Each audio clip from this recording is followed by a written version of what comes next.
I'll turn the sound off. Hey, we're live. It's cool. It's working. Guess who it is? Some of you older subscribers will probably remember Pete. The new guys maybe not so, but this is Mindwiseman, Maverick Outdoors, Pete. Yeah, that's Canoe, him. wild camper, bloody blah. Prepper extraordinaire. Yeah. Now, I was on UK Preppers 2. This guy was on UK Preppers 1, the original. So, yeah, we're talking Mac Daddy time right now. Yeah, we have got Armouredcockroach. He is currently on his way. So, he literally could be any time now, right? So, typical of Mike, he always wants to make a grand appearance. So, yeah, we're just going to be waiting for him. So yeah, the object of today's exercise is going to be pretty much a Q&A. All right, so any questions prepping related, awesome. Apologise for the live stream last week. I pulled it because it just got too political, a little bit too hot for this platform, and I didn't want to risk undoing 10 years of hard work. So I pulled it. So lesson learned, I'm not going to get too political on that. So it is what it is. I've got a family to consider, and the way the current times are going, I ain't taking no risks. So if you want me to talk about that sort of stuff, I'm sorry, but you're probably shit out of luck.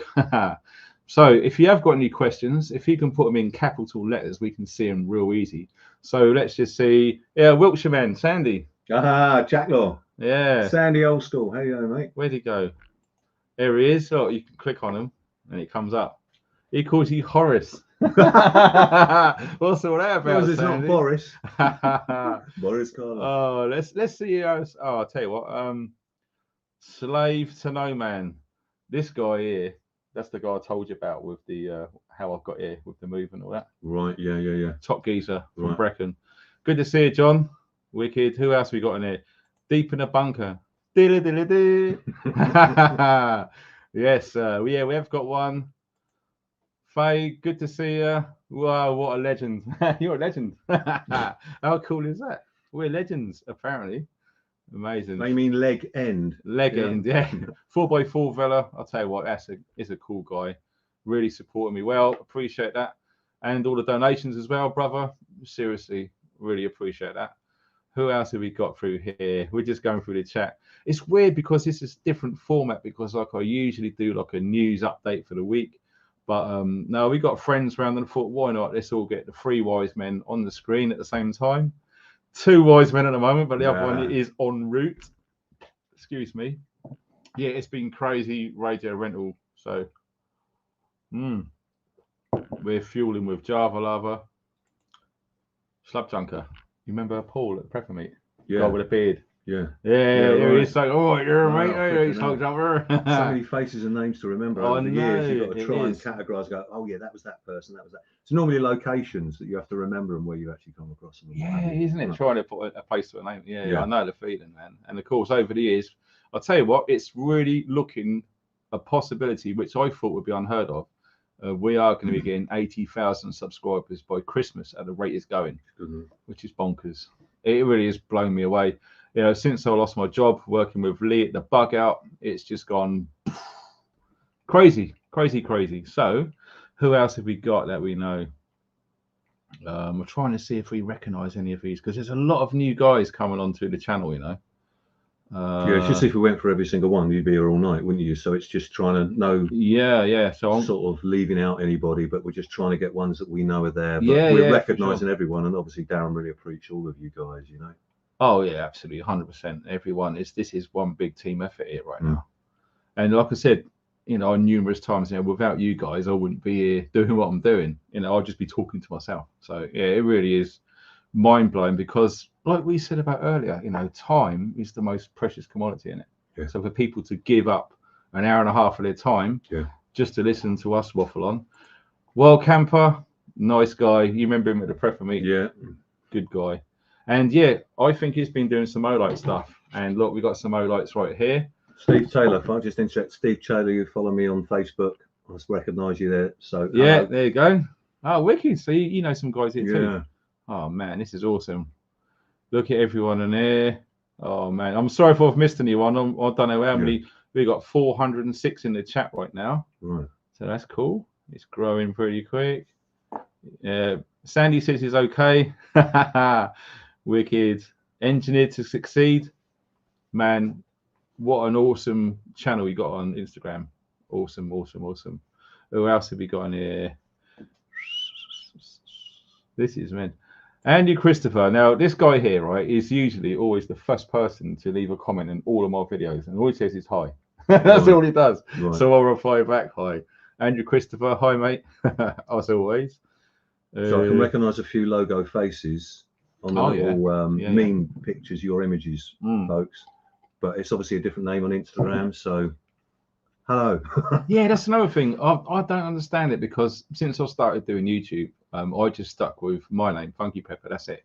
And I've done that on my Instagram account. And it just drives me nuts when people keep changing their names and their pictures, because, you know, they send a message or something, you don't know who they are. It's just, oh man, please, people, don't change your stuff. Keep it as it is. That's my advice. So yeah, Wildwood Weeds, like, she used to be called Flies in the Windscreen. Yeah, and she's another one. She keeps changing her picture all the time. And Stop it. Who is it? I don't know who it is. Yeah. Banned again. God, what an unfortunate name that is. Who else have we got? Yeah, fucking nuts. I know. Look at the face. Look at that face. What the hell? What the hell is that? Okay. Oh man. So yeah, what's Pete been up to? Yeah, what have you been up to, Pete? Lincoln, what haven't I been up to? Yeah, been away for a while. Somewhere up. You went for a walk, didn't you, up in the mountains? Yeah, somewhere? About 6,500 meters altitude. Yeah, just got back. Not many people know I did Mirror Peak. Summited it. A lot of you know I did Everest Base Camp 2019. Couldn't do Mirror Peak 2020 because we know what caused people not being able to do things, and then prepared. Cheers, brother. Thanks for that donation, mate. Someone just chucked $2. Nice. Andrew Christopher, do you know what? I presumed he was English or UK, but it's dollars, so it must be in the United States of kiss my ass. Oh, look, we know who this is. Look, Shuffle Recce, handsome chap on the left. I think I know him from somewhere. Let me think. I love Shuffle Recce. He's great, but I'll tell you what, Big Bad Paul. He's got a bit of an issue. He is a walking cock. He thinks of his cock all the time. Paul, it's going to get you into trouble, sir. Yeah, you keep an eye on that little testosterone would have worn out by now. Oh, absolutely. Oh, look. Another one I recognise, Pagan Outdoors. Awesome. Yeah. Who else have we got? Oh, look at all these people in here. There's just so many. I remember this guy, that image I've seen for many years now, Wandering Ranger. Right. Thanks for the continued support, mate. Oh, yeah. Yeah. It's weird, isn't it? Picture with the overcoat. Yeah, I recognise the picture. It looks like... Hey there, guys. Hey there. He's just got a bow and arrow or something. But yeah. Hi, Pete Buddy. Steve Taylor. Hi. Cheers, Steve. Oh, man. Still with you on Facebook. I'll see you probably in a couple of days. Yeah, there he goes. Yeah. Quality. Oh, you guys. Wow. Yeah, absolutely, Faye. Hit the thumbs up. That really helps, because loads of people get to see this. He says, am I blocked? If he was blocked, you wouldn't be able to comment, so I guess not, dude. Honestly, some people. Who else have we got here? Unfortunately, I don't know why, but I can't, because I'm using StreamYard now, I can't see who the moderators are, but I know Julie Cooper is a moderator, and I know Faye is a moderator, and I know 4x4 fella is, but for some reason on StreamYard, you can't see. Let me see if I can press a star. I don't know what a star means, but I've clicked it. I don't know. Anyway, so let's carry on through the comments to see everyone are. Here we go. Here's one for Pete. Look. Why does Pete always look younger? Laugh out loud. Who's saying that? If you're female, I want to marry you. Savage Beastard. Oh, right. Okay. That's male, is it? Okay. Fair enough. I don't know. It's just mindset. Are you putting that special cream on your face? I'm going to be marketing that as a prep commodity in summer. Yeah. Oh, doody. What's this? Someone's put, please can you answer my question? Oh, I don't know what the question is yet. Sorry about that. Say it again. I'll come down to it because I'm going down the comments. Carlos, guy I told you about the solar setup over out in the middle of nowhere in Wales. How you doing, dude? Let's see. Who we got in here? What's this? Is Pete still loading content? Haven't for a while. Just in a quick nutshell, thanks for the inquiry, and I imagine a lot of people, and I have actually had feedback from people, why have I been a little bit dormant since the early part of the year, because I was prepping and getting ready and knowing that I'd eventually be going back up the Himalayas and away for 4 weeks. Everything was focused on that. I've still got a video, some of you might know, from May time, which is a wild camp, a different version of one that I've done before, but with different content, and I've yet to edit it. So with the new computer I've got, I hopefully will edit it in the next couple of months, and then I'm back on the roll again. Hi, dude. Yeah, because the thing is, you can't just go out to Everest Base Camp and mirror. Just turn up there and start walking. It's a bit more involved than that, mate. So it takes a lot of time behind the scenes for all that. Yeah. It's crazy. And training for it and knowing what the route is, and then trying to replicate it within your training days and weeks and all that sort of thing. So, you see, we got here. Pete loves a challenge. Follow his trip. Thank you, Steve. Yet again. Sorry, mate. We're actually taking this over, aren't we? Yeah. Thank you, Steve. What's that? Thanks. Oh yeah, if anyone hasn't seen what Pete's been up to, you can check him out on YouTube. His name's on, what's it on YouTube? Is it Mindwiseman? It's Maverick Outdoors, but Mindwiseman. But on Facebook, Peter Mind, and it was easier to upload some of the footage of when I summited Mirror Peak, which is 6,500 meters, the 10-day trek together. So there's bits of installments. Actually, it's on Facebook. So if you do want to friend me on Facebook, say it's via yes, we're keeping warm. Look, Preppers live stream. There's the fire. As you can see, it's got some logs on the top there. You see me, I've just derobed. I understand the t-shirt and sleeves to match my off-road. Yeah, we're brother with warm, another mother.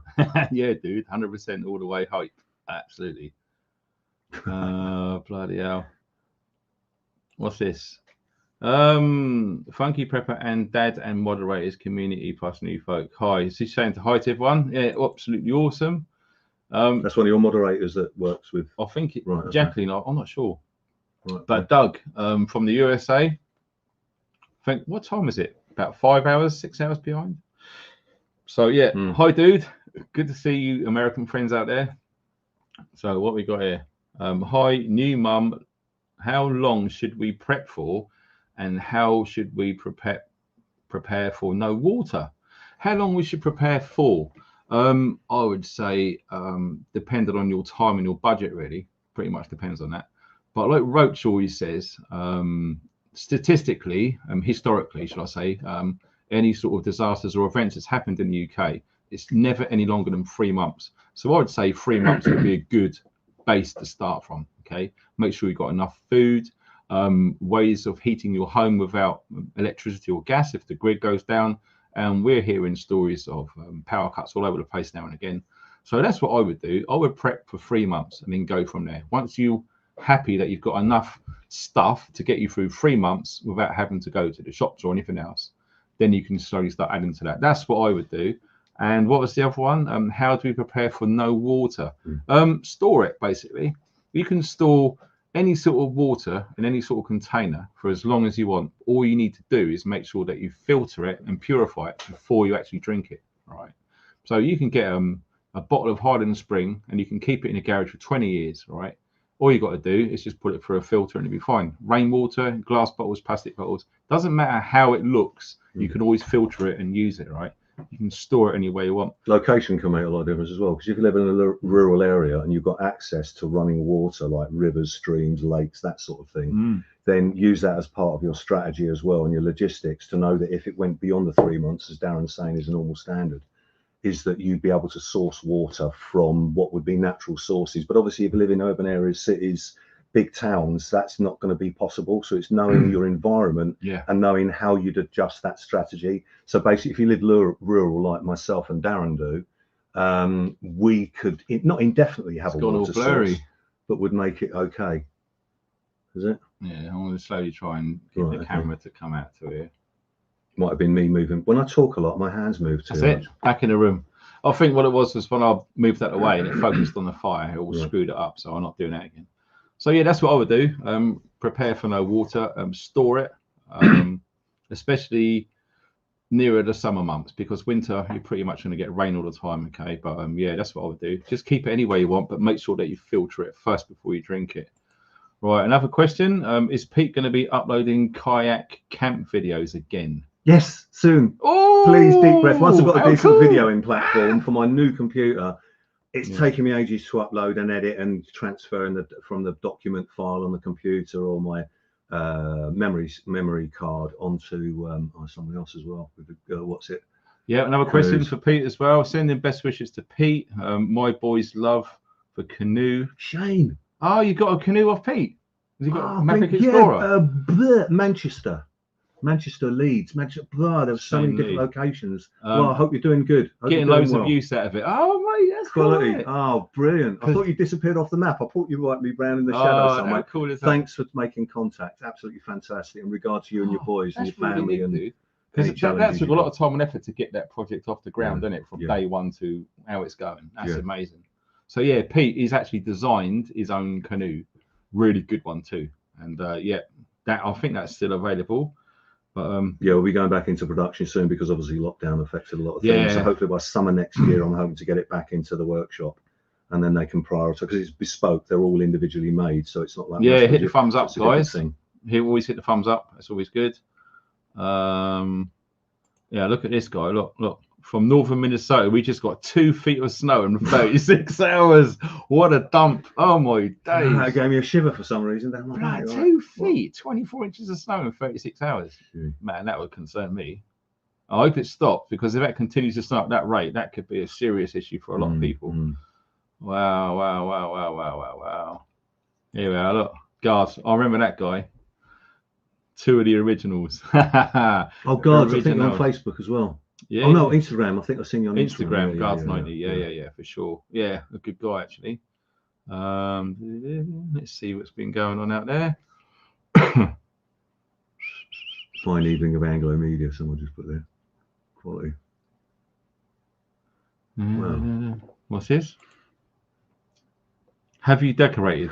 Yeah, just a little bit. Well, it's my son. He's 5, so he's going to remember this Christmas. So we want to make it as best as we can for him. So.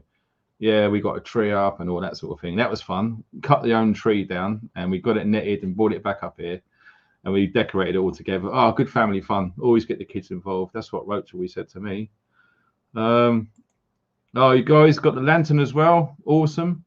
Yeah, recently I've done a video on the proper hurricane lamp. That's insane bit of kit, really good German quality as well. So I'm glad you guys are liking that. Incidentally, there's loads of links below the video and there's sales going on right now. So if you don't want to miss out, check the links below the video. Now's a good time to check them, all right? Because I think the Olight one, in fact, let's get this done now. The Olight one, that sale expires tonight at midnight, okay? So there's links below right now to get up to 50% off of these and a further 8% off with my little discount code. So if you're interested in really cool, serious, good quality lights, none of that cheap stuff, right? You know where to go. Save yourself up to 58% right now. And don't forget, that offer runs out at midnight tonight. So yeah, it's up to you. If you want to hit to win, you're good to go there. Here's another one. Look, should we prepare for no water? That's the second. Yeah. Wow, interesting. Yeah. Well, to be honest, mate, when you think about it, I mean, a human being's not going to fare well without water, really. Yeah. So maybe, yes, absolutely. I mean, personally, I've got lots of different types and levels of water filtration. And where I am in Wales, you know, we've got a borehole, we've got natural springs right beyond the property, we've got streams, we've got rivers. And we're pretty good because we get more than average rainfall in the location where I am. But nonetheless, you know, when it was summertime, it was a bitch. It was a bit of a pain in the ass. What's this? Northeast self-sufficient. Oh, it's for hairstyle. It's the hairstyle. Yeah, Pete is looking younger. Must have been that. What's this one? Pete is looking younger. Must have been that Nepal fresh air. Yeah, and Bhutan. Up in the temples, praying to Buddha and then being given an extra Bhutan, that sounds like Bhutan. Yeah, I know. Yeah, sort of like some sort of rapping group. Oh, no, you Bhutan, country. Huh. What's this one? Jodie, she likes the fairy lights. No, I don't use that. Oh, no. Baby. Yeah. The only time I see blood is if I nip myself. Hi, Chris. How you doing, buddy? Let me see. Are the kayaks still available? They will be hopefully by better late than summer. never. Yeah. Right, let me see. It's nice to see Funky's dad back. Well, if we're lucky, if we can get him here for one of them horrible train strikes, we might try and get him up here at Christmas. And if he does make it, we will be doing a couple of live streams as well. So that's going to be pretty awesome. So just to let you know, I'm not Darren's dad. Okay. Canada. All right. Oh dear. It's hard because every time I put the mouse over a comment, it disappears. So I'm gonna have to try and read them and then scroll down. I'm just getting used to this thing. I'll be outdoors. We're going to be doing another night on soon, aren't we? Love the outdoors videos. All the overnighters. You know when I said Roach could be coming? Well, guess what? You just manifested. Hey, oh my God. He's arrived. Dun, dun, dun. Oh my God. And the nut. You're joking. You haven't brought the dog. Oh my God. My landlord's going to kill me. Oh my days. How is he? I left home at 2:30. What, this morning or this afternoon? Oh my God. Guess what? Now the Holy Trinity is now complete.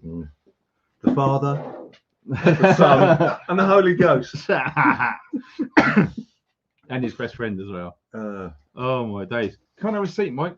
Did you want a drink or sit down, a pee, a cup of tea? Oh wow. I'm ready for a beer, man. Yeah.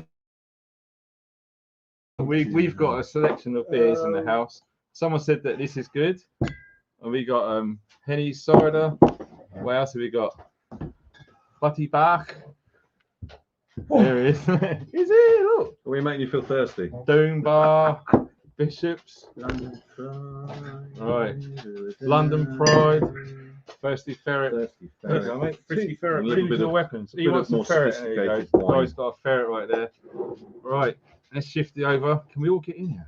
It's a bit of a squeeze, isn't it? Well, usually I have my drink at 9 o'clock, but considering the mission that Mike's just been involved with, guess what? He's having one right now, man. Really sorry, people. I left Hertfordshire at 2:30 this afternoon. And it's now 8:25. And look at that. Well done. Everything that could have happened did happen. There you go. A truck You can driver. open a bottle Oh of that. wow! A truck driver saved my life. Wow. My sat nav died Oh, 2 miles from your house. you're joking. No. Oh, Yeah, but old this school. is a real Maps. proper pint pot there, mate. Maps. So, Hey. Survey. Merry Christmas, everybody. Yeah. Hey. Have Merry New Year, as they say on what is it? Let's go right to the bottom now because we're gonna keep catching up. What's this? Yeah, Carlos is that right? Look, a prepper Christmas party. If you want a beer now, mate, help yourself. It looks like Mike's getting stuck right in. Go on in, my son. Get it down your Gregory Peck. There's a good lad. Been one of them days, eh?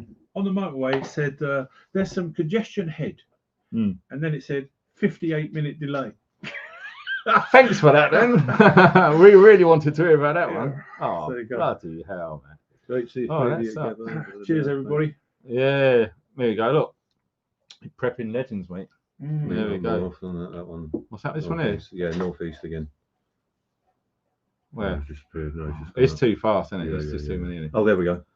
Oh, what have we got here? Great to see the three of you together. New Year's resolution to meet up more often, please. Oh, Yeah, we'll try our best. It's a bit of a poke night, mate, wasn't it? You Yeah. say. It's really funny because it's almost 200 miles door to door. Yeah, let's do it more often, shall we? yeah, maybe Yeah. track I the wish next we could, man. I wish we could. I suppose it's going to be quality over quantity with it, mate. Yeah, definitely. I bumped into someone a little while ago, and because we did the TV thing together and all the rest of it, It's not 9 o'clock yet. I know you can't help it. He's had a pig of a day, so he's welcome to that shant, all right? Leave it out, son. instantly people say to me, "Where's Funky?" As if Yeah. he lives Oh at the, my God, as if yeah. he lives at the bottom of Yeah. my garden, you know. It's just You like should have had that guy with the white van that day. He just fucking turned off out of the blue, Yeah. and it was just, 200 miles apart, ladies and gentlemen. So yeah. you know, but I have to turn around and say it's really good that it was my turn to do the 200 miles because normally these guys can't come to Yeah, Church Farm and Church all Farm, that. you know, which Yeah, for sure. is literally I don't know 7 miles from my house. Or whatever. Yeah. So I'll probably travel the least historically. I've Yeah. travelled. Do you know what? I was just reminiscing about Christmas. You remember that time we come around your house and you put the video up? Yep. And he started the video and he said, every single year, he said, I'd like to put on a bit of a feast for the homeless and feed them. And the next cut was us around his table. That is always good. Oh, dude. Can you see all right, mate, amongst all these beer bottles here? Yeah. Okay. Look at it all. Yeah, it's a proper party going on right now. Yeah. Oh, dude. Dancing girls be coming on in about half an hour. Dancing girls. Oh bloody hell! Dressed in wow. camo. Did foot Saf rocket. just drop you off and go back then, or did you just Yeah, drive up no, there? she headed back. Was the roads are a bit iffy up here with the ice and that? I don't know what the I've got. jam jams like. So you know, my Land Rover's in the shop. It's all repaired, but they've been waiting for parts for a day or two, and it got to 2:30, and I sort of phoned the wife up, who's a kind of senior nurse. You know, she's got loads of stuff going on, and I said, "Can I come and get your car?" And she's got a XC60 Volvo, and I literally thrown 3 bags in the back and headed off. You know, but Just go. but Grab your go back and go. the super wife of a prepper, mate. There's not even a cigarette charger in the car or anything like that. Oh There's nothing, man! there's nothing in the car.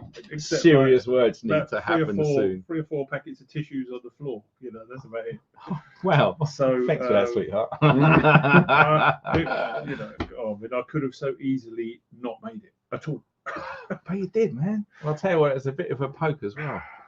So we got a question here. It says, a high funking or water filters. I have a Sawyer Mini and a Survivor Pro with carbon filters, also Steri tabs and 2 weeks of stored water. Have you got IOSAT tabs or anything for fallout? Yeah, that would be Fred like, style. Oh, so yeah, you're talking like radiation iodine treatment and based. stuff like that. NBC. Yeah. I haven't personally. I mean, No, I've not. No. I don't really think it's going to happen, to be honest. So historically, there hasn't been a instance of poisoned or contaminated water. So I'm talking about a river or stream since the end of the Second World War. So what you're talking about is kind of chemical warfare, which is potentially on the horizon, isn't it? If Mr. Putin gets out of bed the wrong side, by all accounts, we're at the top of his shopping list. Yeah. But I've got no, no arrangement for a poisoned water source, bar the sort of normal bacteria. And only because, like I say, historically there hasn't been an instance of that since the end of the Second World War. So I think a lot of our American friends are pretty stocked up for that sort of thing. Yeah, I mean, I historically I've always said, I'm preparing for things that have actually happened. There you go, look. And in my lifetime, obviously. So please do more YouTube videos. Yeah. So nuclear power maybe soon. Maybe soon. So this is this is almost sort of Roach's welcome back party. So there are some ideas in the wind. Anyway, I'm hoping that I can get back to it. I'm a lot closer to retiring than I was 5-6 years ago. Chemical warfare already. So there we go. Yeah. Watch this space then. Yeah. Please do more YouTube videos. What we got here? Normal water filters will remove radioactive particles. Depending on the type, I think. Well, I wouldn't want to risk it, but there you go. Let me see. What's this? Do you guys think we will get nuked? Personally, not, from my own belief. I mean, if there was, it would be, I presume it'd be an airburst nuke, which would mean most of the infrastructure will remain intact. It would just have that radioactive dust, which would blow everywhere for a couple of weeks and be a right disgusting, horrible thing. But you start going down ground burst weapons, then that just destroys all infrastructure. So any invading country wants to come along, guess what? They've got mountains of rubble and all the rest of it to deal with. So if there is, I believe it'll be an airburst. And well, watch your space, but I think there's a lot to lose and not much to gain by using nukes. So I think it's just a fear thing. I don't really think, and I hope it doesn't happen, but no one really knows. And this is an attack on a nuclear power plant, which actually has different radioactivity energy than what the fallout from an actually nuclear weapon has. And from a nuclear power from a nuclear power station, the radioactive energy stays more pollutant to the atmosphere in a much longer time period. From my research, up to 5 to 10 times, depending on the type of nuclear power plant. So if that was attacked and it exploded and there was radioactivity released into the atmosphere, it has a different potency to the radioactivity from nuclear weapons. A bit more in depth than that, but we'll stop there just to make you think, yeah, okay, that's something to consider. So if you're living near a nuclear reactor, which has got a nuclear power plant, then that could be a risky type of location to actually have an atomic fallout. So it's not just weapons, it can be anything that's got nuclear power that's actually generated within a building or an establishment, hence a nuclear power plant. So if that was attacked, and of course we all know what's been going on. Key targets, aren't they? Yeah, for proper bringing stuff down. What vehicles do you three drive for prepping purposes? Canoe. I've got a 4x4 and he's got multiple vehicles. And I've got a TARDIS coupe car that does a lot of things that people think your car. And he's got a dog with a saddle as well. Where's the dog, by the way? He's behind us. He's hunkering down, mate. Yeah, he's got our 6 right there. We've got a ferocious beast behind us. Right.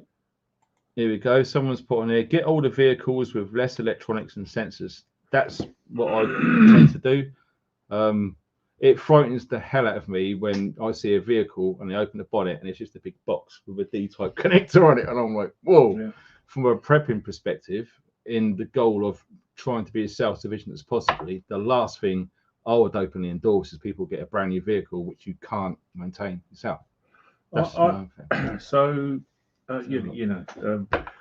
asked my youngest daughter about changing the car recently. She said, you can't change the car, Dad.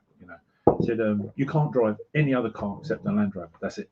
That's the vehicle that people associate with me. I've got a Discovery 3 at the moment. But the one that I bought, believe it or not, was the first vehicle that the Ford Motor Company made when they owned Land Rover. And historically, what they did is they looked at all the faults, all the warranty claims with Land Rovers, and they designed them out. So the vehicle that I've got, for example, doesn't have any sunroofs. Well, historically on Land Rover Discoveries, the sunroofs leak. The water gathers under the carpet and the floors rust out. So no sunroofs means that the body shell is sound. They also got rid of all the electronics in this particular model that they were always having trouble with. So it's got heated seats, but it hasn't got electric seats. An awful lot of the electronics have just been designed out, and that was the primary reason. As soon as I found it, I sort of tore the guy's arm off, and I couldn't the dog's chewing couldn't bite quick enough. Yeah. But that's my bug out vehicle. The other thing about the Discovery 3 as opposed to the Discovery 2 is it's 11 inches longer. So the load space in the back 77 inches long, which means I can sleep in it, no problems at all. Oh yeah, fair play. Mechanics gloves are the best in my opinion. What about you? Yeah, I've got a couple of pairs of those. Really good. Not let me down actually. They're really comfortable. They've lasted well, and I've put them through brambles and stuff, and they're not torn apart. So they're very good. And of course, like everything else, if you find a decent second-hand pair, save yourself at least half price. So yeah, I agree with you there. Someone's got a BMW X5, I say. Creme de la creme de prepare, monsieur. Plenty of electronics. Bug out at the fastest space possible. Yeah. What's he say? His pals have been telling me to get rid of my old unchipped Rangy for 10 years. Little do they know. Unchipped. All right, okay. No publicity going. Yeah, we got a ferocious guard dog down there. He was clipping around. Look. You're not to go out there. There's a load of stuff out there. Right, what we got here? Oh, thanks for that, dude. That's awesome. What we got here? Roach not in a Land Rover is like Bond not driving an Aston. There you go. Thank you. There you go. Oh, hey. Yeah. Oh, there's Lee at the bug out. Hello all. Looks like the new English front row. He's a rugby boy. Right. Okay. Yeah. He likes to throw odd set balls around and stuff. Bless him. What's this? Here we got here. Got 2 Toyota Hiluxes, had a Discovery but kept breaking down. Next question. Discoveries are very high in maintenance. Do you know what? Over 3 years, I've spent as much maintaining it as I did buying it. You know, I've spent £5,000, I think, on repairs, but I say repairs. I'm more into sort of preemptive maintenance. But anything at all goes wrong with the truck, I get it fixed straight away. This one here, what's your EDC knife? I've been using that one for a long time now. What we got there? American Lawman. No, it's a cold steel Recon 1, right, in a real special steel. Now that steel, believe it or not, I don't really have to sharpen it. It's something else. I don't know if it can come up on the screen there. Pete, can you grab mine on the end of the table? The what? My There you go. EDC. Just by my phone. Oh, yeah. It's really hard to see. This bloody webcam's not all that actually. Which one? Ah. No, you should. But that's my EDC knife right there. Strong as an ox. Got a really good lock back on it. And they open. I always want a one-handed knife because the amount of times you're going to need a knife, it's always going to be when you've just got one hand. So I don't buy into the Victorinox thing myself. I buy into what you got there, dude? Spyderco Tenacious for me. You know. Oh yeah, that's my everyday carry. I've had two of them. Yeah. Over the years, the original one broke because I misused it. I asked it to do something it wasn't designed to do. But that's my nice. That's my EDC. You know. Yeah. That's sweet. American Lawman, cold steel. That's my other sort of go-to knife. That's nice, dude. You know, but it's never far away. Right. Let me see what we've got in here. Who else have we got here? Someone says they got a Vogue from '95. Love her.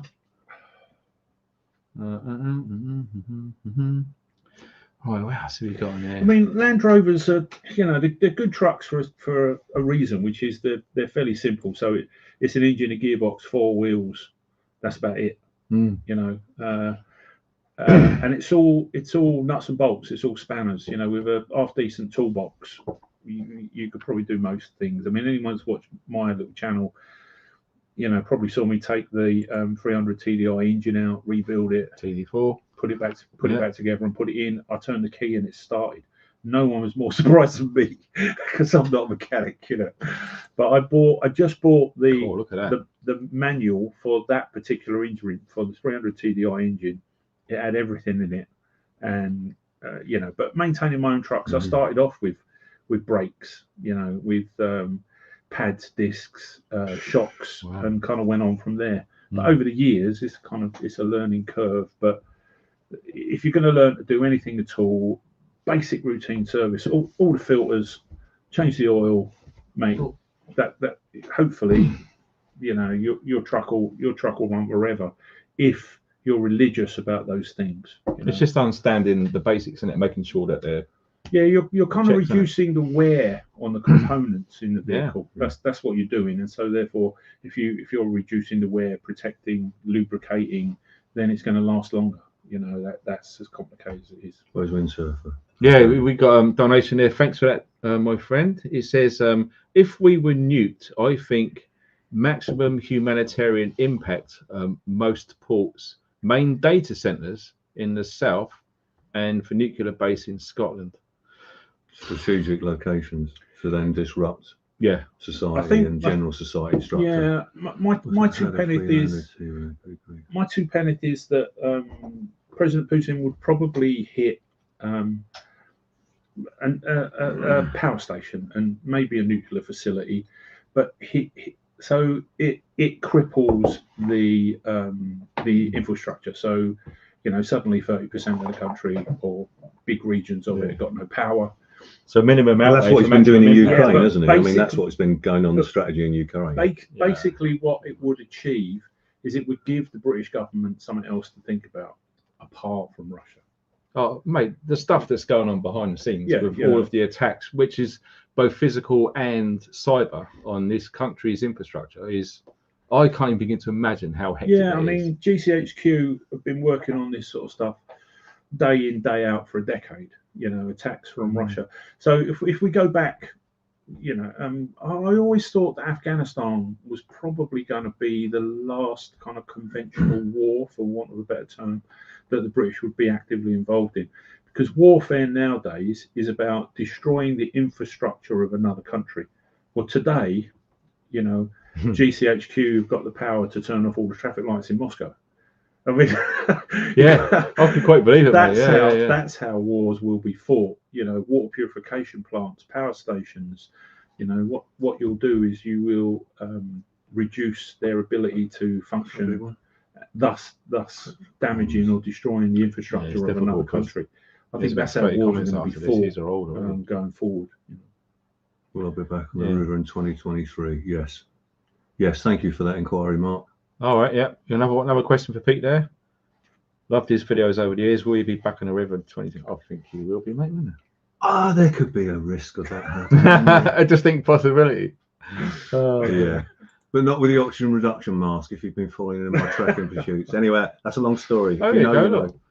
4x4 fella, lovely guy actually. He said, my gear stick keeps freezing overnight. We are getting -6 each morning. Anyone else had this problem before? Gear stick freezing? Yeah, manual or automatic? I would say he's a manual guy, as a guess. Yeah. But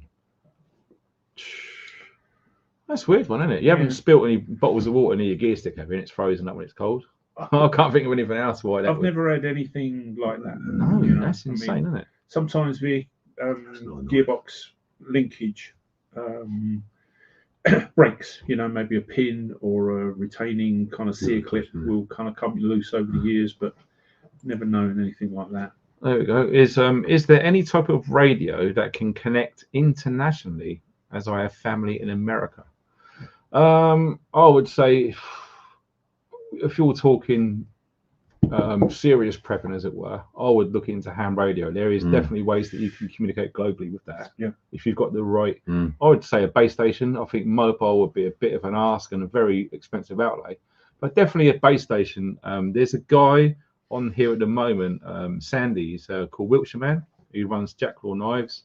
He would be a good person to ask about that. He really knows his stuff with ham radio. Sandy's got a Morse code. Morse, I mean, whoa. Sandy is in the top 10 Morse code operators in the UK. Well, that's like half of the Encyclopedia Britannica. Believe it or not, there's an exhibition for the Titanic, and the rescue message, the SOS, was obviously sent in Morse code. That's right, yeah. Sandy was asked to recreate the message, so the message actually at the exhibition display for the Titanic was done by Sandy at Jacklaw. I remember him telling me that around his house once. Actually, you can. He actually Morse coded that to me. Actually, you can use Morse code. With me, lots of dots and dashes. What are you on about? The thing about comms around the world is you need an antenna. You know, so the difference between an antenna and an aerial is an aerial receives, an antenna receives and sends. But you can lay out an antenna on the side of a hill, for example. You know, so when I was in the mill, one of our signers laid out an antenna out of D10 wire, and it was like 150 meters square, and laid it on the side of a hill, pointing, you know, in the right direction, and use Skywave. We got comms all the way back to the UK, no problems at all. Incredible, isn't it? Just the basic knowledge of how it works. That's the most important thing. And that's, you know, I mean, signals and communications in the military is, you know, a priority across the board. Yeah. I appreciate it's changed greatly since Roach left, but here we go. Speaking of Roach, it's one for Roach. Is Roach still using the Coleman dual fuel cooker? I know he does, and he knows he does too. It's just. How long you had that for now, mate? It's just really reliable, proven technology. You know, it is as simple as it comes. If something breaks, you just take it off, you bolt a new bit on, and you pump it up, and off you go. And I believe in that. You know, so keep it simple, stupid. You know, I believe in kind of wood burners. I believe in having a petrol stove tucked away. I believe in having 5 gallons of, you know, unleaded tucked somewhere. You know, because I mean these are the ultimate fallbacks. You know, and I'm the first one to admit they're obsolete.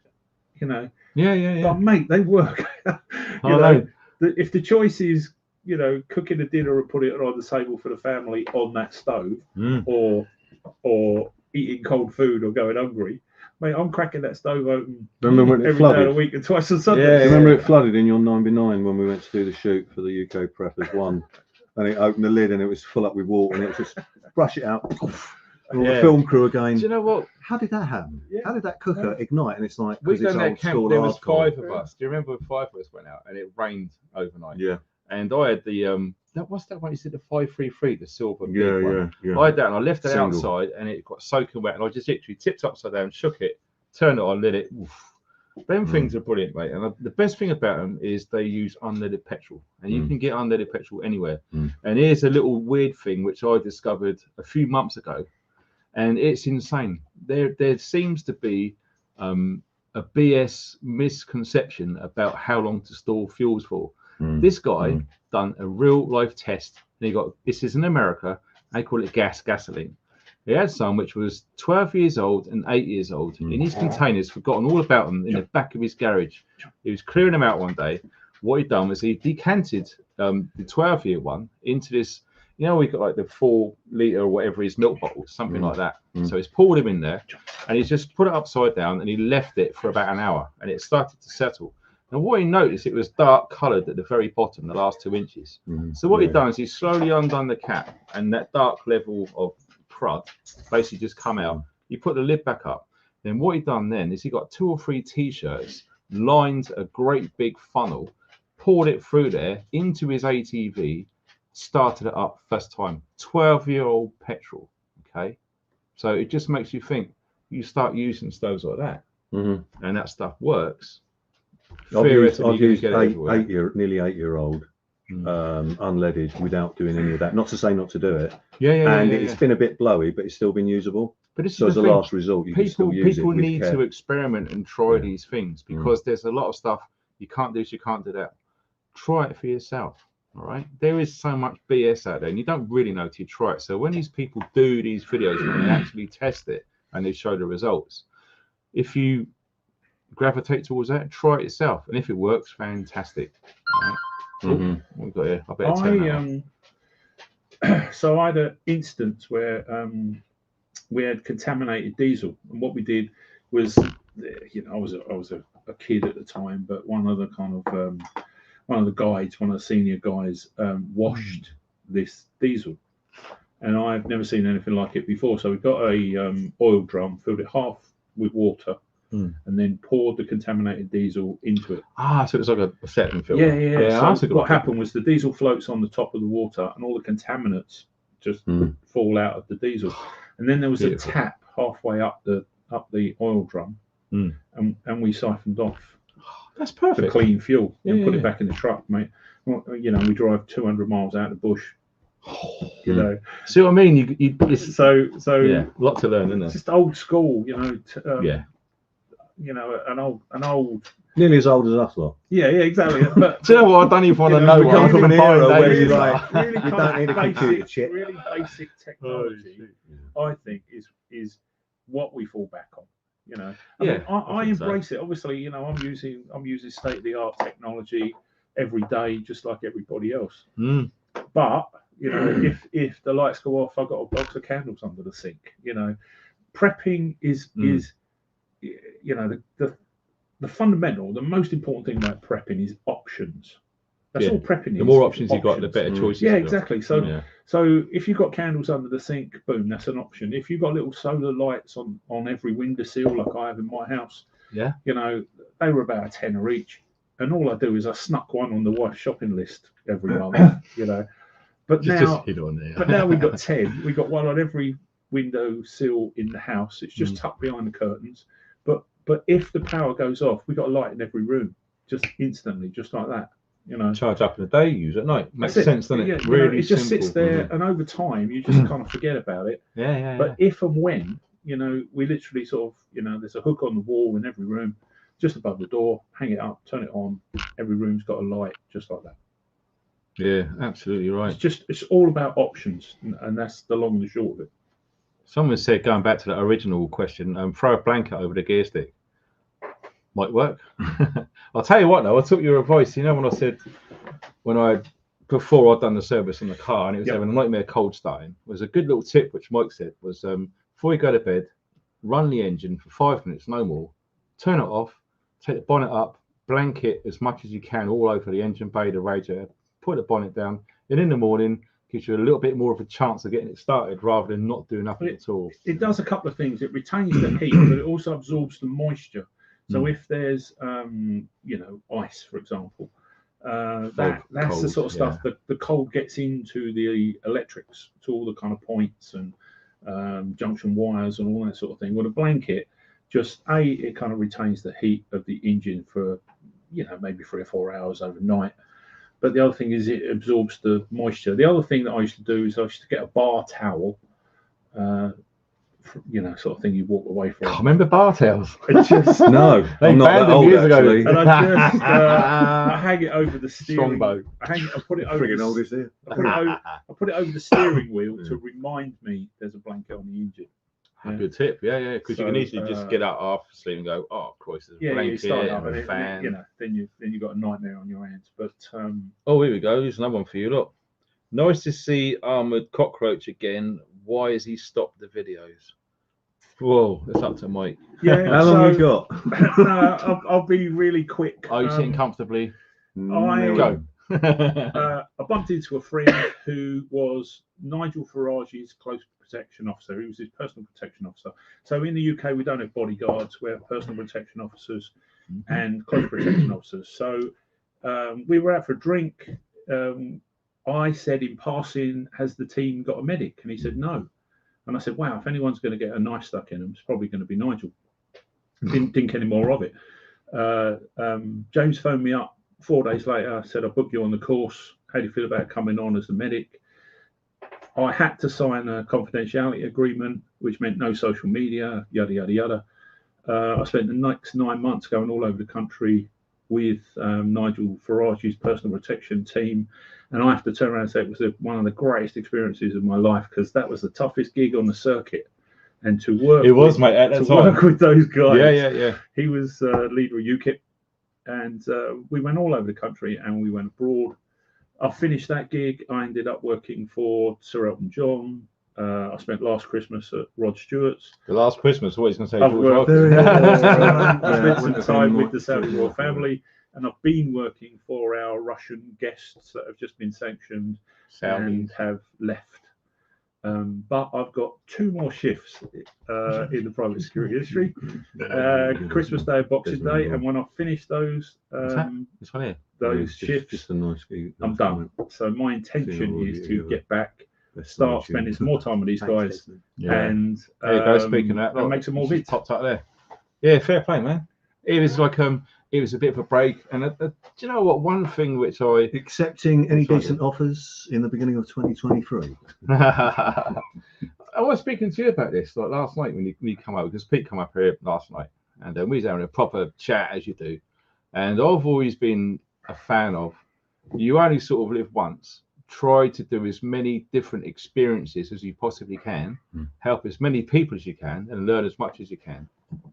And that is one of the experiences, because doing that level of security for that prolonged period of time with high level protections, that's a tough gig, man. You've done bloody well there to go through all of that. From time to time, I kind of tell people that I'm probably the oldest guy on the circuit.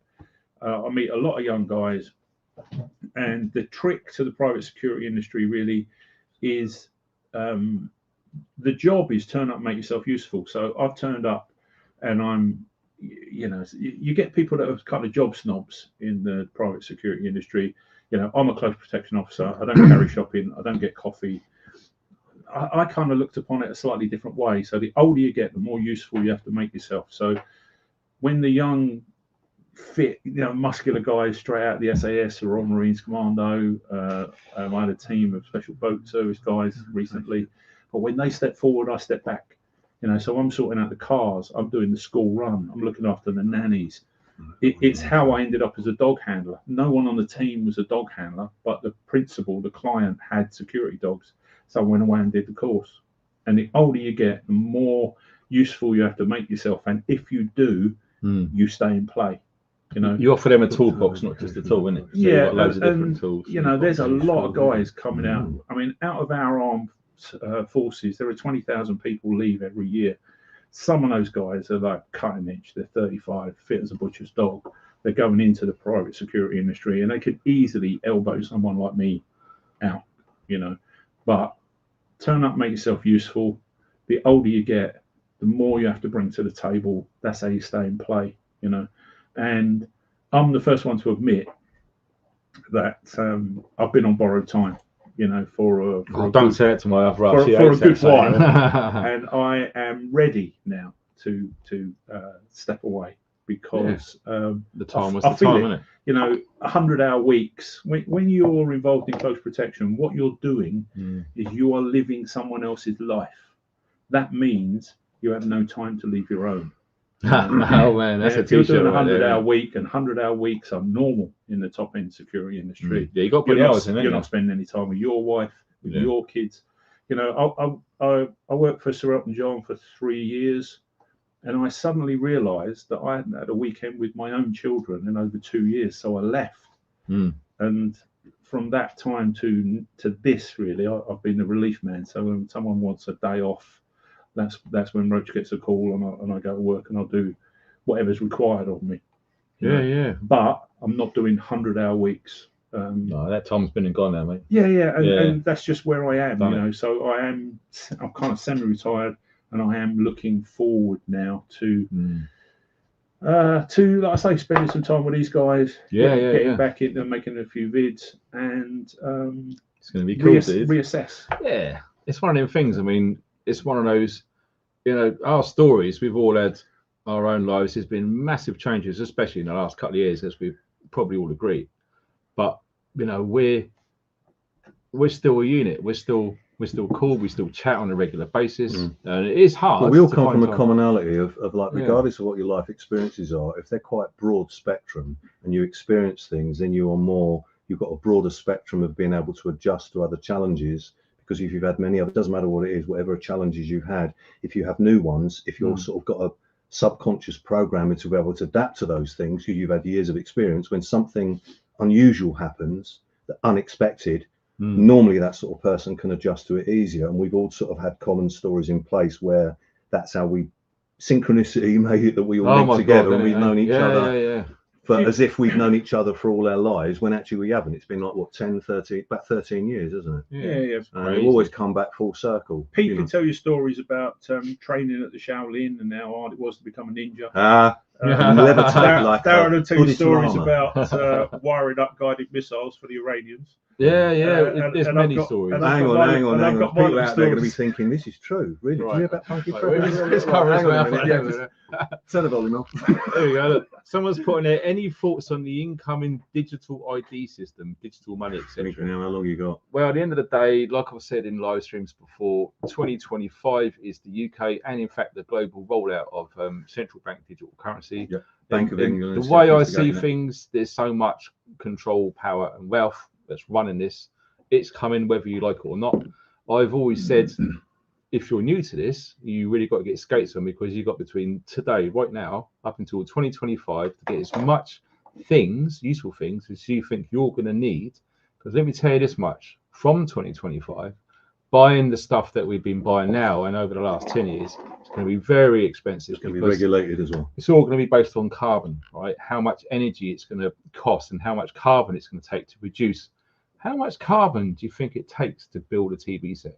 Every little component, the screen, all of the wires, that's going to cost a fortune. So my advice would be, get as much as you can. As many tellies as you can. Right, I just said that little beat go on. So do you know what that means? It's 9 o'clock. It's boogaloo time. So you're going to need another one, mate. I know you're going to need another one. So let me think. Something keeps telling me to open this. Leffy's great, man. Do you know what? I had one of these a long time ago. Yeah. Lovely stuff. It looks like an oversized baby shower. I've had some cracking nights in a bar in the city drinking nothing but I don't know. I might just have another wine.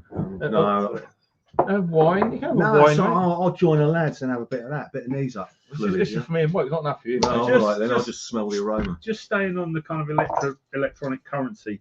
Really, for me, COVID broke the back of it. You know, so we were all told for at least 3 months, go home, stay home. We all got used to buying everything online. We all got used to using cards. But the next step, of course, is once you cheers everyone, 9 o'clock. Once you can only buy something with a card, you can only use your bank account. Oh God. And we're at a stage now where HMRC are looking at your bank account and you're paying tax on what you've got left in a bank. So Daddy, that was COVID was the training, you know, and what it did is it trained the population to think that this is a normal way of doing things. But actually they now know everything you spend, everything you earn, what you spend it on, you know, when you get paid, what your bills are. That is all that's all there. It's ready to be seen. Oh bloody hell. Pete snuck in there, mate. And I can't believe he did that. I mean, this bowl's empty. Is it? Hang on a minute. I thought he was a Can we wine have guy. answers on a postcard, please? Which has got the most beer in it? Let's get an angle. It's not one of these magic ones. Oh, look at that. He's got. Look at that. It's not haunted. It's not headless. Look. Practically a teaspoon. Do you know what? I need to get more in them bottles, isn't it? Do you know, I thought you was a wine drinker. I didn't expect him. Yeah, but you poured it out, so don't blame it on me. Right, that's going in there, and you're having a little I bit of thought, I thought we were friends. and then give him a little bit of yours. Carl, blinking domestic. You don't realise the domestics go on between us. There we go, when it gets down to beer and food. Hey, look at that. If you want to go to Germany, mate, you get one of those. If you want to go to Wales, you get one of those. Yeah, mate. come round my house and we just take it a slow pace. So if I went to Germany, I'd say, mate, if you got a spoon, that's what I would do. You Steiner. So yeah, should we do a cheers in? Yeah, to everyone. Cheers. Merry Christmas, Cheers, people. The three amigos are back in the house. God bless. Yeah, absolutely. 3 wise men. Mm. Spoon, mate, you're on a straw. I do remember a Lordy. kind of lost You don't have weekend to pass it at to a me. German beer festival. It was like Yeah, 3 pass it days around. of hangovers, as I recall. Oh, just a few, man. I can imagine that. Holy days. Island Thames, posh mate. Oh, someone says, oh, this guy, we know this guy, don't we? We don't. He's very big in the fan dance. Oh right, yeah. Venture the tip Hiram. off about using silicone spray on the parts of the car, spray the inside of the door stills prior to the cold weather arriving. Absolutely. And I'll tell you what, you can have the best prep vehicle in the world. It goes to -10 like it was here this morning. You open your car, I can't get in there. You're screwed. Like I said, silicone spray all of your seals around the door. At least you can get into the vehicle and start her up. It's a good tip. And it works. Hiram, I'll be awaiting Facebook personal message. Yeah. Military banter joke based on that. If Yeah, you know, you know. he'd do a lot of banter jokes actually on Instagram private. Yeah, absolutely. So what else have we got in there? Wiltshire, man. Sandy, it looks like Sandy. What's that say?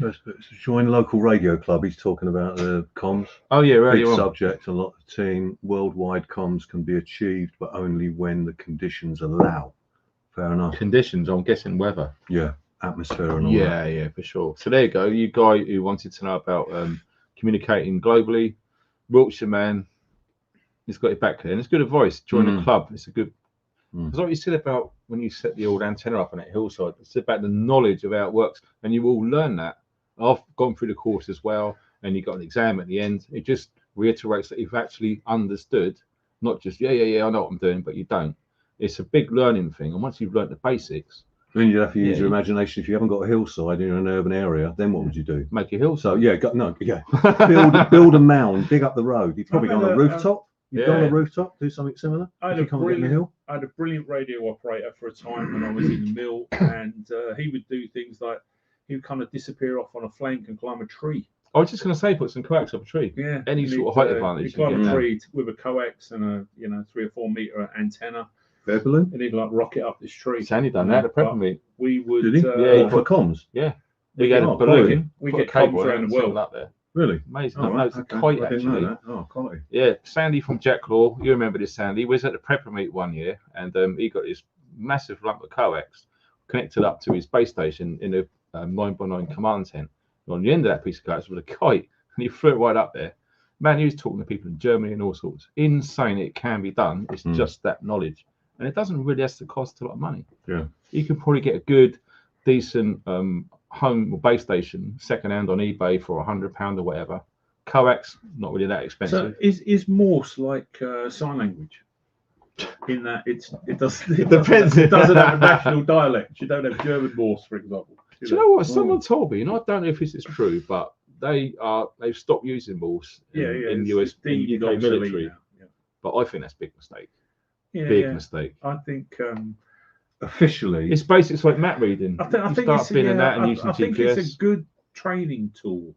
Yeah. I think it's a good place to start. Teaching people. Mm. I always carry a little card in my wallet, comms. and it's got all the alphabet, and it's got the phonetics, which I know anyway, but it's got all of the Morse code next to it. So if you really do have to use it, it's a good little reminder, because I don't know all of the Morse code. But I can go to my wallet, look at that. It's laminated, so if it's raining, I can just use a torch, anything like that. Yeah, it's good. Always go back to basics. Like we said about older vehicles, you can maintain them yourself. Hello, gorgeous. Because I believe the more that we're being coerced and pushed into using advances in technology, the more you rely on technology, there's always going to be a time when you need it the most and it's not going to work. So I always advise people to get older, second-hand, good quality stuff, which isn't so advanced, and there's more chances of it not failing. Hence, the dual fuel burner. That's why people buy only surplus, isn't it? So I've another principle behind the same thing. I've got two absolutely, Klansman 349s you have, in my preps. Yeah. Oh, I've got two 349 radios. I've got the handset, I've got the headset, throat mic, complete set. Yeah. 349s, but they are great for on the ground. So if control stuff. Yeah. So if we set up a base camp somewhere and someone's checking the perimeter, someone's it's been years since I've used one of them, mate, I'll tell you. If they're away from base, up to a mile, maybe two. Yeah, they're so well made, right. They're not going to break, are they? They're perfect. And the batteries are modified to take AA Duracells. Oh, fair. I was going to say, what was it you said to me years ago? Batteries don't like cold. No, mate. Do what if you can to stop your batteries getting cold. Yeah, it reduces the life of the battery by about 30%. Not good. Not good. Let me see. Yeah,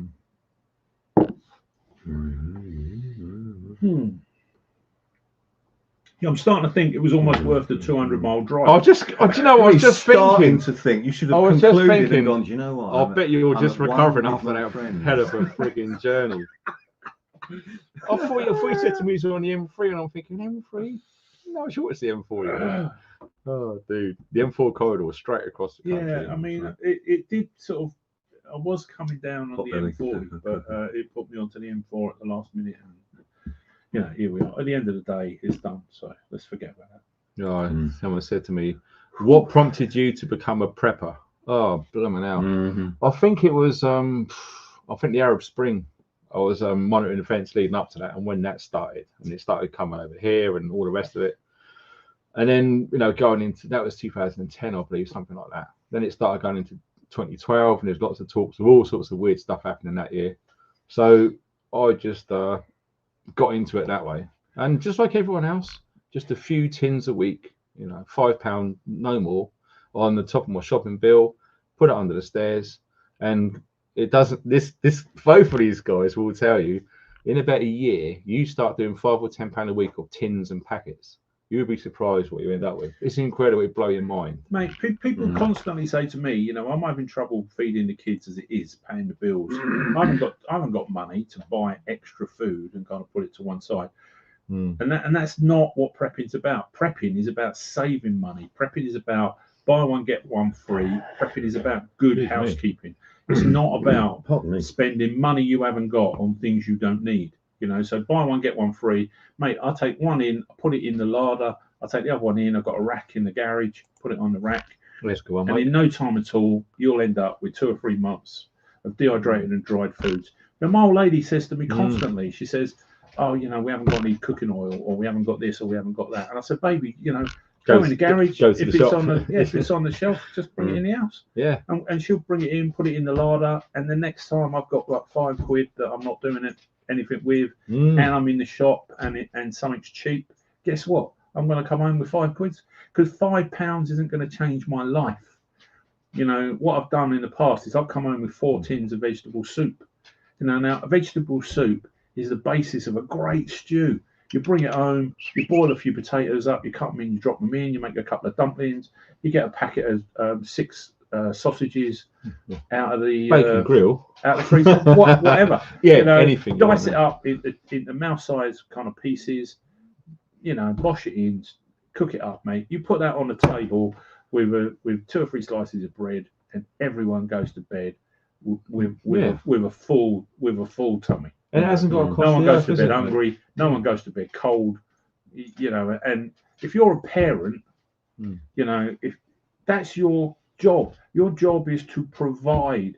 To make sure your kids don't go to bed hungry, your kids don't go to bed cold. You know, that is your sole. That is my sole motivation. You know, I'm a married man with 5 kids, and I'll tell you, none of my kids have ever been hungry. You know, that doesn't mean to say we don't eat lobster thermidor or this guy does know.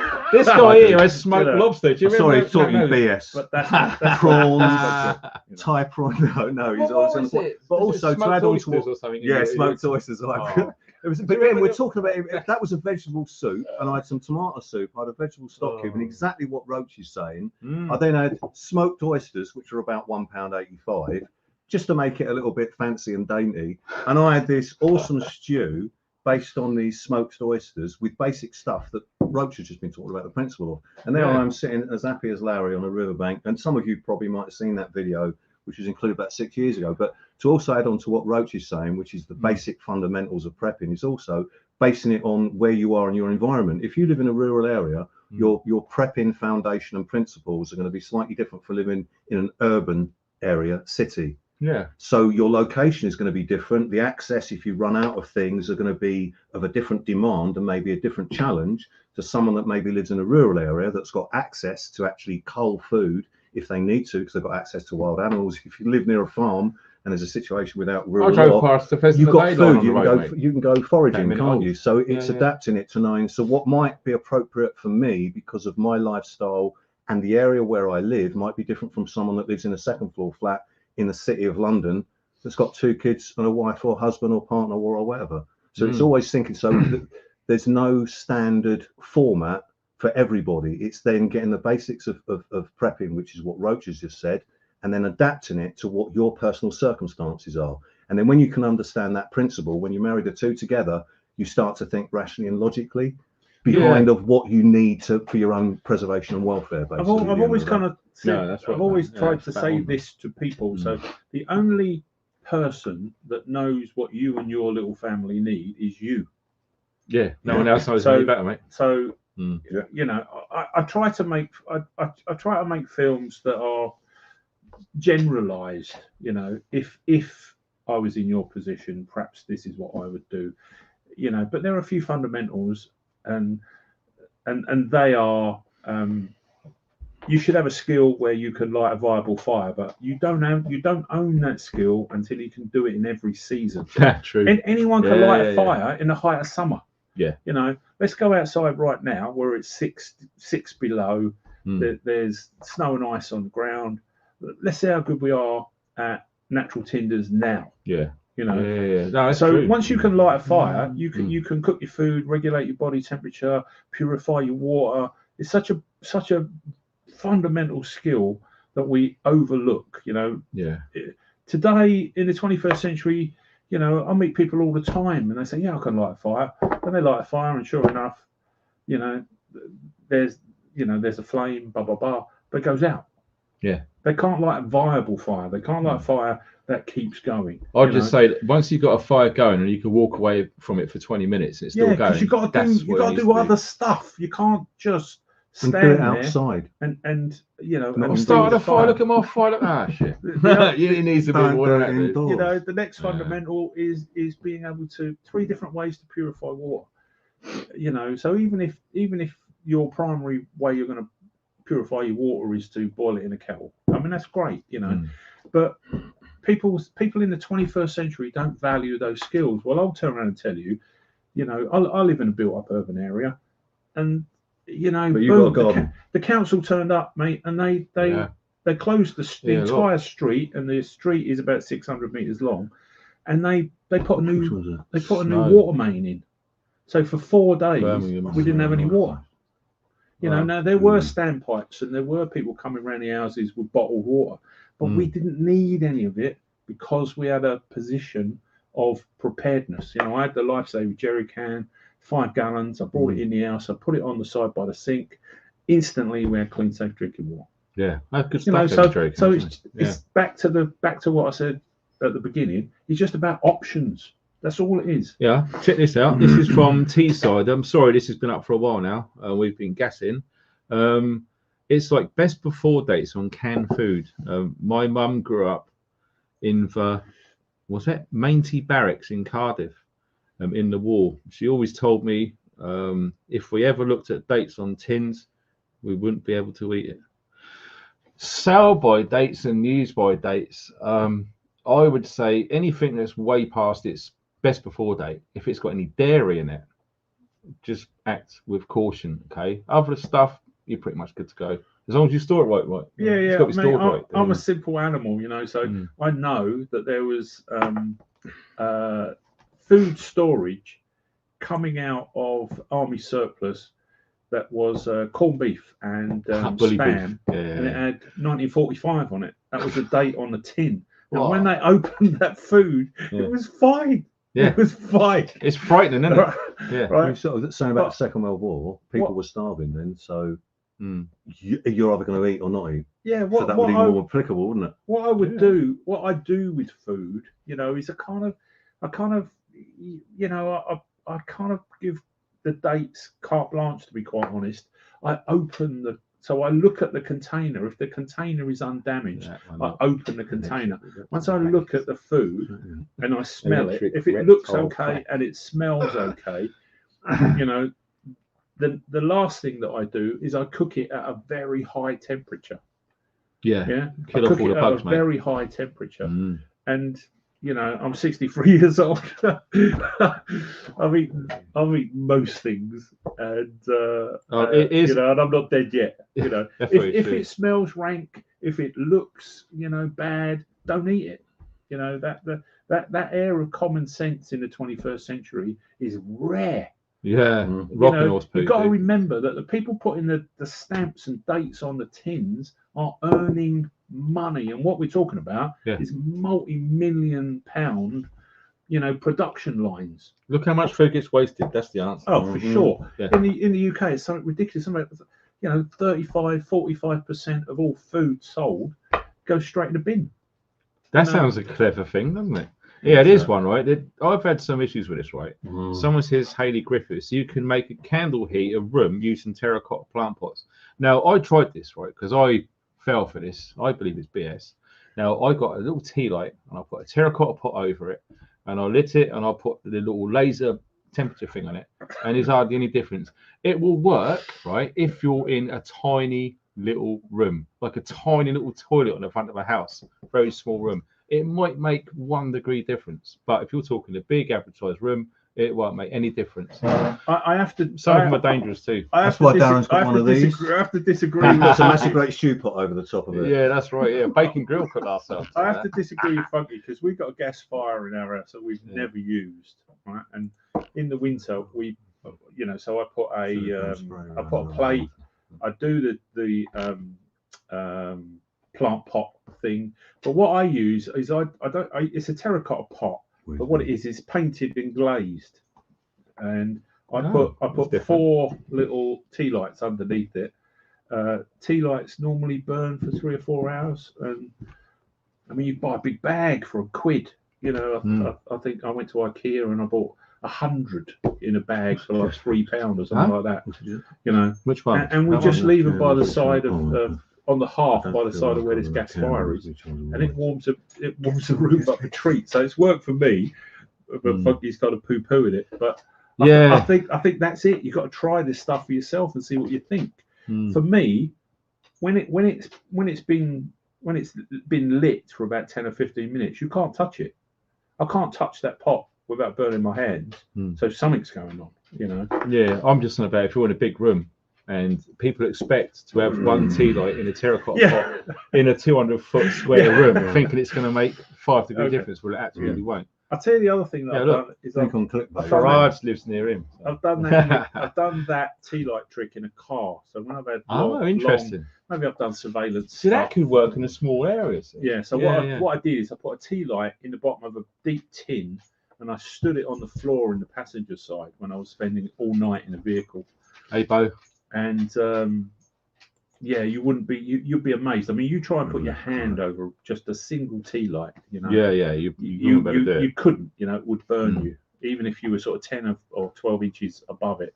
You know, it's too hot. In a car, mate, it kept me warm all night long. And people say to me, "Oh, you know, well, it's an unsafe practice," and I accept there's an element to that. But actually, I'm the only person in the car, and when I get out, there's no one in the car to knock it over. Yeah, there's no wind. You're responsible for that, and if you're an adult, you know, it should be switched on. But it was a true story. I got a friend of mine. I'm not going to say his name. He was in armed police for years, and he was driving in Wales, and he was going through Brecon Beacons. And a long drive. He was knackered, so he pulled over near Brecon Beacons. Snow come in. His car froze. It wouldn't start again, so he was stuck in there. He had to wait it out. He was going to be late for work. All of that sort of thing.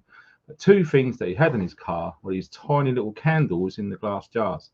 And he said, let me tell you this. He said he lit 2 of those in his car because he couldn't start his car to use the heaters and it was getting cold. The snow was coming. These 2 candles in his car pretty much made a big difference. Luckily for him, he had a couple of wool blankets as well, some snacks. But he said, them 2 candles. In actual fact, I've done a video recently about the vehicle kit. And I did go looking for candles, but the only ones I could find were those bloody scented ones. There's no way I'm sitting in the car with jasmine or whatever. Oh, Peter'd love a bit of. I don't mind it. I've got a feminine side. I'm masculine. I'm not your head off, but I've got a feminine side as well. So thank you very much. Scented candles. Some yin yang candles for you, mate, for Christmas. But yeah, absolutely. I thought it's a great tip. I mean, just having a couple of candles because you can put candles in your car. They fall over, you fall asleep. Big problem. You've got them in a tiny jar, sealed in there. As long as you keep them flat, that will raise the temperature up in that small space like you wouldn't believe. My car was the only car that wasn't starting every 20 minutes to run the heater. So you'd be amazed how much fuel you can use over a 12-hour night shift. You know, just starting and warming the car up.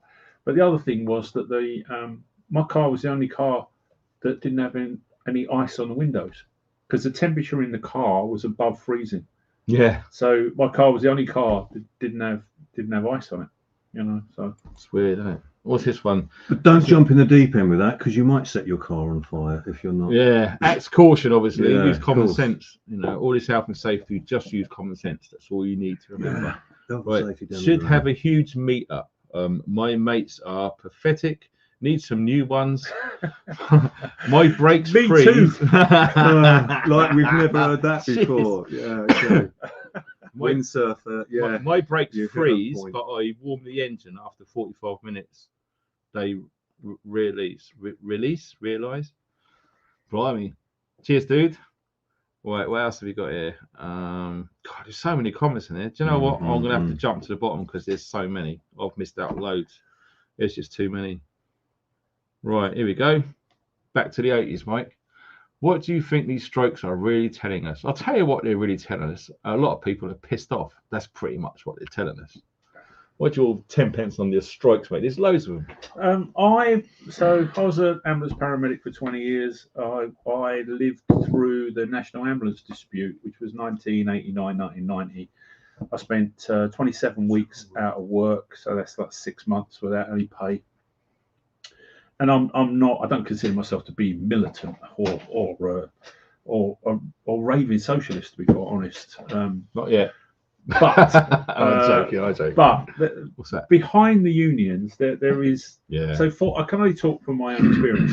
So what the National Ambulance Dispute achieved was, in 1989, the London Ambulance Service had 12 paramedics, and none of them were operational. They were all in middle management, senior management, or training.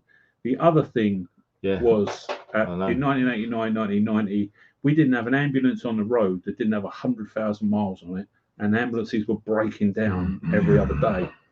Right? At the end of the National Ambulance Dispute, Suddenly, we got a budget Yeah. for training. So now London Ambulance has between 650 and 1,000 I paramedics believe all that operational Mhm. at any one time. You know, we got a brand new fleet of vehicles, and they're not a vehicle on the road with more than 60,000 miles on it. We got really good pre-hospital care in this country. You know, I've worked in Soweto, I've worked in Alexander Township, I've worked in South Africa. When I worked in Soweto, 50 people a day used to get shot. Right? We Wow. have one of the safest places in the world. Our pre-hospital care system is good, you know, but I would turn around and say that's what the industrial action achieved. Now the railway workers, you know, I would turn around and say the reason we've got the railway network that we have, you know, that's as safe as it is, that's as you know, effective as it is there's an element of it being down to the trade unions, and that's my 2 pence on it. Having been out of work for, like I say, 27 weeks, which is 6 months, you know. But which is another. you know, I think they are the first people to flag up instances of kind of unsafe working practices, you know, and that saves lives, because management are about making money, and sometimes corners get cut because making money is more important. And that's my 2 pence on the union. On the present. Sorry, we're just looking at the comments now. I didn't realize. Just we wanted to point out so you guys could try and involve as many as possible, so we weren't trying to overrun each other. So thanks for that comment, but that wasn't the objective behind it. My 2 penny worth is the present day. It depends whether it's a political motivation or whether it's for the rights of the workers, and I'll leave you to decide that yourself. Yeah, that could just be one big. Considering some of the comments that you guys know that you've put there, is it a political motive behind it, or is it really for the rights of the workers? In the present day, it's got to be either or. So depending what you look into, then you would decide on what side of the fence you are with that. Yeah, absolutely. It's just one of those things. I mean, you know, the bottom line is, you know, most of these organizations are run by unions. All I would say, if you're really interested, is look at who is running those unions and who is funding them. Once you start going down that road, it will give you a much better idea of what is actually going on. So there's a Venezuelan term which is called K bono, and what K bono means is who gains. Very true, absolutely. Who benefits? Any situation really. If you could take a moment to step back from it and ask yourself, hang on a minute, who gains? Who gains out of this? Yeah, it's always that. It's who gains or who benefits, and follow the money, isn't it? Yeah, that will give you a good idea as to you know, where you fit into that particular puzzle. You know, if you are the person that is being preyed upon and expected to pay more, or you know, if there's an opportunity for you to be a beneficiary, for you to come out the other side of it, you know, a little bit in front. Oh, I know. Who gains? First question you should ask yourself. That's absolutely true, and I agree with Mike 100% there. Is this? I think a few people have said in the past, you know, the first thing you got to ask yourself is who benefits, who gains. Same thing. Follow the money as well. So you're looking at how the organisation is structured, who's running it, who's funding it. If you really want to know, right, let me tell you this: you need to research that for yourself. It winds me up when people just says source, give me the link, hoping that you give them one link and it will answer all of their things. It's out there if you want to look for it. Yeah. If you want to find out what's going on, you need to find time and do it yourself. And only by doing that, you can share your findings with others who are looking into it. You can cross-reference or add and take away certain things, and together you will find the answer. But it takes time. And back to the gains, whether it's a political motive or whether it's for the rights of the people, who's going to gain? So is there a political motivation to then make it look like the rights of the people are being protected? Again, so like as Roach said, who's going to gain from it? Either a political motive behind it, or is it, you know, for the rights of the working class? There you go. In America, and there's an answer there, but you need to look into it a little bit more in depth to actually find what the suspecting situation could be. Yeah, for sure. Hence what he just said as well. Look into it. Yeah, you have to. You have to put the graft in. It's like anything else, Mike, isn't it? You know, you don't get nothing from putting nothing in. Yeah. You only get out what you put in. What you get for nothing is nothing. That's it. It's basic maths, isn't it? That's what I'm teaching my son right now. Look at that. You got one cake, you cut it in half, but you got nothing. For sure. Yeah, absolutely. There we go. And we're going to end tonight with this. Question everything. Absolutely. If you want to know what's going on, you question things. And one of the most important things that you can learn for yourself is start to question things. You got that little feeling, that little intuition, that little whatever it is that you want to call it, and there's thousands of terms, right? Go with that. And if it's something's not right here, question it. Don't just go, okay. Because the more people go, okay, guess what? We're all going to go down that horrible road. So start questioning things. That's what I would do. I think your first impression is always the right one, to be quite honest. If you look at a situation and it looks or it smells bad or whatever, the chances are there's something amiss. And you could look a bit harder, but in my little life, more often than not, I'll come back to exactly where I was. It's like a full circle thing, isn't it? People are either in or out with me. I'm a simple animal. I take to people. I move heaven and earth. Whatever you need. If you're in, mate, I'll give you the shirt off on my back. But I meet people. Do you know what? You're not for me, and that's it. Yeah. So I think that's. We've never really liked each other, but we just do it. It's an instinct. We're highly paid, so we just do it as a performance. Wait until we come off air, we'll be at each other's point throats. Where you have to sort of trust your own judgment. Yeah. There we go, and we're gonna. The time is. It's time to end, unfortunately, guys. So look at this guy there, Hiran. Absolutely no problem at all. Thanks for coming along, everyone, and thanks for the moderators keeping it clean, all the rest of it. Thanks for all the donations. I'm sorry I didn't get to read all of them. I'm sure there's some on PayPal and all that. I really do appreciate it. It helps like you would not believe, right? So share the video if you can. Tell your friends. And it's just a Q&A between the three wise men. And I would say stay tuned for updates because there's going to be an overnighter dropping real soon. And that's going to be cool AF. All right. Do a close up. What are you doing? Well, we can say goodbye to everybody. If I don't see you again, people have a great Christmas. For me, I've had times when I've been skint in my life, but you know what? We always push the bow out and have a real Christmas tree. And we have a great Christmas dinner. And if you've got those two things, that's Christmas. So I wish for you all that you would wish for yourself. My old dad, I asked him for the last 10 or 20 years of his life what he wanted for Christmas. I go, oh, Dad, what do you want for Christmas? And for 20 years, he asked for the same thing. He said, health and happiness, son. He said, if you got that, you don't need anything else. Fair play, mate. It's true. So I hope you all have a great Christmas, people. And it's been lovely to interact with you. Sorry I've been away. Together. So long. So my final words is that I do apologise if I don't put up a camping canoe wild camp video because I do have plans to go back again to the Himalayas. So if I don't have to prep too much for it, then I'll try and put up another video as soon as I can. I certainly will. And my point is sort of following what Roach is saying as well, is that life is short. I've been on a bonus because things have happened in my life where I nearly didn't survive, and I have. So now I'm blessed with every day, and every day is a good day for me because I'm alive. So I don't complain about too much. I face challenges because my concept of how I see things now is different from maybe what it was 5 years ago, even though I was open-minded. So I would say, seize the day, carpe diem, and if I don't see you through the wake, I'll see you through the window of opportunity. Namaste. You've definitely been throughout there, haven't you? You've been up on a mountain and all that sort of jazz. So thanks everyone for coming along and all that. And I'm going to leave the last magic words with this guy, like he always does on the end of his videos. Go on in. Any comments? Love to hear them. Back soon. How cool is that? Back soon.